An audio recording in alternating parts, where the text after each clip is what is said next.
The energy-rich art style of the Street Fighter Alpha series, a trilogy that is part of a franchise that has over 35 installments, which are backed up by numerous artists and support illustrators. Most games have their own variant of styles and interpretation of the main characters, with Alpha being stylish, dramatic and full of anime flair. After the first World Warrior tournament, Ryu finds out that his master was murdered.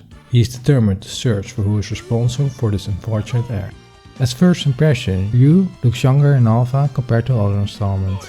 This is mainly because he has a smooth manga jawline and the color scheme is a lot lighter. Besides, his bandana is white as well, indicating youth. They gave Ken a tail, which I think suits him the best. Furthermore, they put Chun-Li into a tracksuit. Thus, it might come to no surprise that Alpha was designed to be a fresh new look for this fighting series. It introduced many new characters, and was the debut for Ryu's biggest fan, Sakura, whose design was a turning point in the team. So in the first Alpha game, the main art direction was to make new stylish characters.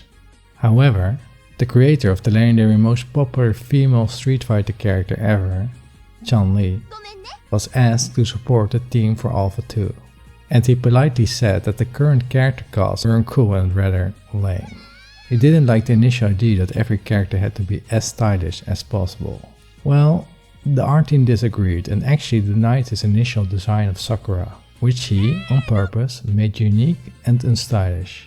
Naturally, this design rejection disappointed him. Soon after his boss passed his desk and saw the concept and illustration art, well, the rest is history. So the team also created Dan, without saying he's the joke between Ryu and Ken, despite he was inspired to rival SNK's Art of Fighting, a game with the main character Yo.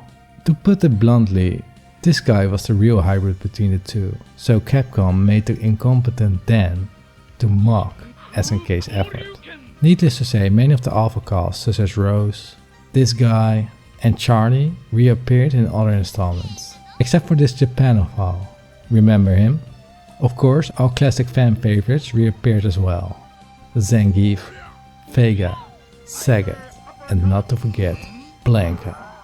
Basically, most of the well-known casts changed their outfits slightly. Cammy in particular stands out, as she wears her navy blue outfit instead of army green. I don't know which one suits her better. A side note, she was designed by Akira Yasuda to contrast Chun-Li and was based on a female assassin from the manga Wounded Man. Love it or hate it, it was clear that they went for a more classic manga design. What I personally find interesting is that the style opened to a lot of crossover potential. In addition, the original Marvel vs. Capcom series were excellent for these type of experimental IPs. Furthermore, the spin-offs like Marvel Superheroes and X-Men vs. Street Fighter fit right in as well. That said, the Street Fighter series has dozens of artists who design characters and are specifically responsible for either concept art, promotional art, in-game profile picture, victory and ending screens. Therefore, it is possible to see the characters in different styles in one game. Actually, Capcom has an internal art guide that shows how to draw Street Fighter characters, mainly by exaggeration of the body parts such as hands, feet and muscles. As to the success of the Street Fighter 2 movie, it might come to no surprise that there's a Street Fighter Alpha adaptation as well. Moreover, they made the Generations remake, and for the readers there were 2 manga volumes.